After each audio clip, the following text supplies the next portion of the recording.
Hello again, this is the Voyager Tarot card that I've just taken for the month of December for the sun sign of Gemini, and the card that's come out is the Death card, which in the tarot signifies transformation. It doesn't necessarily signify a physical death, so don't panic. It's perfectly sensible to expect change and to deal with change the best way you can. This is a structural change, so it's a transformational, long-term structural change. I'm picking major arcana cards only for these readings because they cover the whole month of December. And it looks like for Geminis it's going to be a month of upheaval. It may be that your job's about to change. It could be that the company that you're working for is going into liquidation and may emerge out of the other side in January under a different name or having been taken over or whatever. But there's some kind of structural change there in your work environment. It could be that you're changing the location of where you're working, that the factory's closing or the office is closing where you're working and then moving to another location. That's the type of long-term structural change that this card indicates. In relationships, it could be that you're moving into a relationship long-term, looking to maybe buy a property, or it could be that you're moving out of a relationship that was long-term. It could be moving into a divorce or a separation period. Quite often this happens over Christmas or just after Christmas. So December is a tricky time for relationships. Anything that's been simmering is likely to come to the surface over Christmas when people are spending more time together with family members and what have you. So any of the old arguments that you thought were resolved might start to come up and bubble again.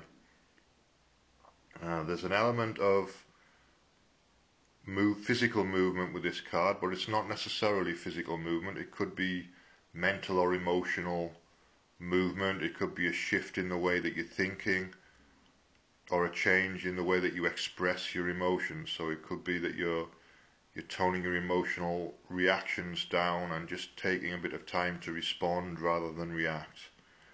And just generally take a look at the amount of drama that's in your life. Take a look at how much of an emotional response you have to the life that you're living. And just decide for yourself, don't take my word for it, but make a decision to test whether less emotional reaction is going to be good for you. It could be that you're living a life that's full of drama, and a life that's got less drama in it would be good for you. And the way you can change that is to change your response to how things are happening. There might be some things that you want to release from your life, some people that you may want to move on from. And December could be a good time to do that. It could be a good time to start planning a separation or start to make some research or make some plans to see what you can put in place that's different to the way things are now. There's an opportunity to change one thing at a time and test it as you go along. And in life we don't always get the opportunity to change things one at a time. Sometimes they're big dramatic changes, and other times they're incremental changes. But either way can work. The big dramatic changes are drama, but they can work. And incremental changes are more manageable. They're more kind of you can point them in the direction you want them to go a little bit more. And it's a good way to approach things is to look for incremental, one day at a time changes. So change one thing and test the change and see if it's making your life better or making your life worse.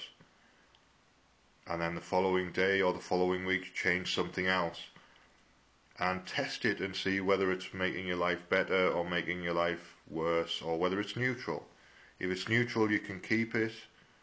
If it's making your life worse, obviously you want to put things into a different place and change it again until you find the way that works for you. Now that's my reading for the Death card for Gemini for December 2010. If you've enjoyed the reading, please subscribe to the channel and you'll get more updates when I post new videos. You can share the video with your friends on Facebook or Twitter, or stumble upon any of those types of services. Leave me a comment, leave me feedback underneath. You can rate the video underneath, and or you can send me a private message if you prefer to keep your feedback private. But thanks for watching, and I'll be back shortly with another video.